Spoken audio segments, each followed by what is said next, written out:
Shabbat Shalom, habla Manuel Domínguez, gracias por ver mi canal. El día de hoy hablaremos de Parashá Re, porción número 47 de la Torá, que son estos 5 primeros libros de la Biblia conocidos como el Pentateuco o los escritos de Moisés. Esta porción, que va a estar en el libro de Devarim, o libro de Deuteronomio, como se conoce más comúnmente, capítulo 11, 26 hasta el capítulo 16, 17. ¿Y qué vamos a ver en esta porción número 47? Va a hablar de muchísimos temas. En principio va a hablar de las leyes para poder ingresar a la tierra de Israel. Va a hablar de destruir la idolatría, de saber cuándo una persona es profeta o no. Va a hablar de diferentes leyes como el diezmo, la sedacá o cómo dar ofrendas, justicia. También va a hablar de las leyes de los préstamos, va a hablar de la comida, nuevamente va a mencionar de qué animales se pueden comer y cuáles no. Va a hablar también de las leyes de las vacaciones, de tener vacaciones, y al final va a hablar de las fiestas y de esas ofrendas que se llevaban en los tiempos de peregrinaje. Y bueno, ¿y qué podemos aprender de esta porción? Principalmente que debemos obedecer, que hay unas normas y unas causas y efectos dentro del universo, que si hacemos lo bueno nos va bien, que si hacemos lo malo pues claramente va a ser lo contrario, y es precisamente lo que aparece en este libro de Devarim. Deuteronomio es este quinto libro de los 5 libros de Moisés, donde, si recordamos, Moisés no va a entrar a la tierra prometida, tiene que dar todas estas últimas advertencias para que el pueblo que va a conquistar toda esta tierra de Canaán, una tierra donde, lo dice en otras porciones, la maldad había aumentado tanto que necesitaba que fuera conquistada, que necesitaba pararse esa maldad que había allí. Recordemos que mataban a los hijos al fuego solo por tener una buena cosecha, que pues habían diferentes barbaries allí, diferentes prácticas que destruían el universo. Ahora, si vemos, esto es una mecánica normal, natural, de las naciones a nivel histórico. Siempre una nación que olvida las leyes, olvida hacer lo bueno, termina siendo oprimida por otra nación y termina buscando un anhelo de libertad. Y algo que me pareció curioso, adicional al comienzo de esta porción, que habla de cuáles son las normas y qué vamos a hacer cuando vamos a la tierra prometida, es cuando llegamos al capítulo 12 y en las leyes de qué se va a hacer en el santuario, en el versículo 8 me llama mucho la atención que hay una frase que se repite mucho en los siguientes libros de la Torá, en los libros de la Biblia, ya con esta frase de la Torá, que es el libro de Jueces. Recordemos Jueces, la frase más común es: y cada quien hacía lo que bien le parecía, o todos hacían lo que bien le parece. Y es justamente lo que aparece acá, capítulo 12 de Deuteronomio, de Devarim, versículo 8, cuando dice: no hagan como estamos haciendo acá en el desierto. Recordemos que esta es una generación que nace en el desierto, que tiene todo este recorrido, pero aún no habían entrado en el reposo. No habían entrado, y esto me recuerda mucho también lo que aparece en las cartas a los hebreos, en el Nuevo Testamento, Bidei Hadashah, donde habla de quién es nuestro reposo y por qué habla del ingreso a la tierra de Israel como un reposo. Pero acá dice tal cual: cada uno hacía lo que bien le parecía, porque aún no habían entrado a la tierra prometida, aún no estaban en Israel, aún no había pasado todo este proceso de la conquista, y cada quien hacía, digamos que no una norma exacta, y es esto lo que está haciendo Moisés acá, dándole las normas de cómo comportarse, de cuáles son las mecánicas celestes de haciendo lo bueno y lo recto les irá bien a ustedes y a sus familias. Esto es lo que dice al final de este capítulo 12, que en el versículo 28 va a decir esto, va a decir: guarden, escuchen, hagan lo bueno, lo recto, para que te vaya bien a ti y a tu familia.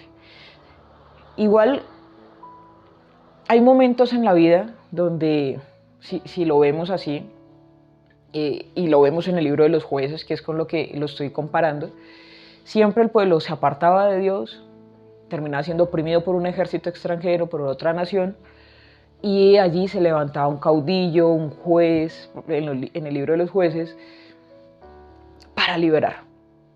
Y es lo que pasa, como les digo, en una ley natural de la historia. Un pueblo, por ejemplo, Norteamérica, van los puritanos, crean una sociedad, cambia la perspectiva de la nación, terminan siendo invadidos y tienen que hacer un proceso de libertad. Lo mismo, 1492, españoles, judíos españoles buscando dónde llegar, terminan históricamente haciendo una mezcla ahí de errores, de saqueos, de robos en Latinoamérica. Terminan siendo oprimidos por parte españoles que habían nacido en América y quieren una libertad. Han pasado de una primera sociedad bien intencionada a una sociedad que por algún momento o por algún ejercicio histórico terminan siendo oprimidas y buscan un libertador. Y está en nuestro ADN, está justamente lo que aparece acá. No hagan lo que bien les parece, sino hagan lo bueno, lo recto, les va a ir bien. Y así van a entrar en el reposo. Cuando están en el reposo, haciendo lo bueno, no vamos a tener necesidad de buscar un libertador o un grito de independencia, porque vamos a estar en reposo, vamos a estar en independencia, haciendo lo bueno. Y estas leyes que aparecen acá también hablan de qué personas debemos escuchar y qué personas no. Cuando llegamos ya cerca al capítulo 14, va a hablar precisamente de la distinción entre lo que es un profeta y cuál no. Hay personas que hacen algunas maravillas, dice si el profeta dice algo y se cumple, pero si este profeta que dice algo y se cumple te invita a hacer algo diferente, a hacer rituales raros, a apartarte de la creación del mundo y adorar no adorar al creador, sino a la creación, y hacer adoración a otros dioses, a dioses que tú no conoces, dioses que no están mencionando acá Moisés, sino que te aparta y hacen idolatría y hacen las prácticas de esos pueblos. Recordemos que ellos van a ir a unos pueblos donde tienen prácticas que realmente van totalmente en contra de las leyes universales.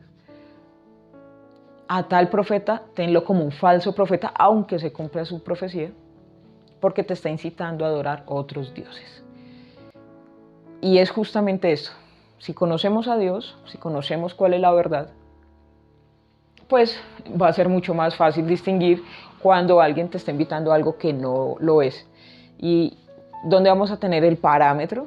En los 5 libros de Moisés, en la Torá, donde se nos va a enseñar quién es el Mesías, cuál es la mecánica celeste, cuáles son las leyes universales. Y justamente, como lo dijo un gran maestro alguna vez, los primeros 5 libros de la Biblia son la base, lo demás, todo es el comentario a esos libros. Todos van a estar relacionados, el mismo Mesías menciona la Torá, es más, en San Juan capítulo 1, después del verso 40, va a decir, cuando van a estos primeros discípulos, a hablarle a Natanael, dice, encontramos al hijo de José del que habló Moisés, a este Yeshua ben Yosef, al Mesías sufriente. Y es precisamente de lo que escribió Moisés, escribió del Mesías. Y hay que entender esa relación conociendo inicialmente la parte literal y ya después ir dentro de lo que es el pardés, dentro de lo que es la interpretación, ir conociendo un poco más de cuáles son los secretos que están escritos acá. Y bueno, curiosamente, quisiera hablar de uno que puntualmente aparece en el capítulo 14. Dice, ustedes son hijos de Dios, no se hagan zanjas ni raspaduras a causa de los muertos, porque es un pueblo santo de Dios, que Dios ha escogido, el Señor Dios ha escogido, para que sean un pueblo único entre todos los pueblos de la tierra.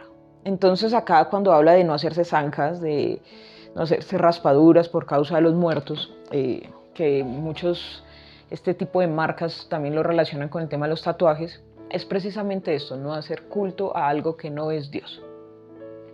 No hacer prácticas que no son las prácticas del pueblo de Dios, del nivel Israel, si lo vamos a poner así.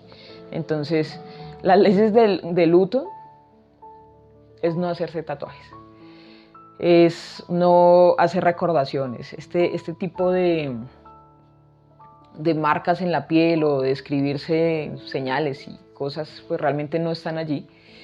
Y aparte de esto, después va a describir todo lo que son las leyes de la comida, teniendo en cuenta que lo primero es la prohibición de no comer sangre, pero hay unos ciertos animales que son sustento para el ser humano, otros no son aptos para el consumo humano, y los va a describir acá.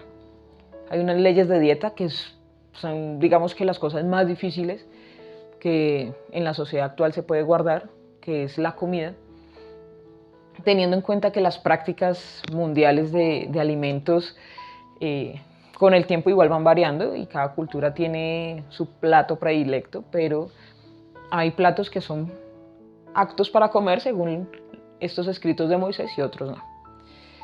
¿Y qué va a terminar hablando acá?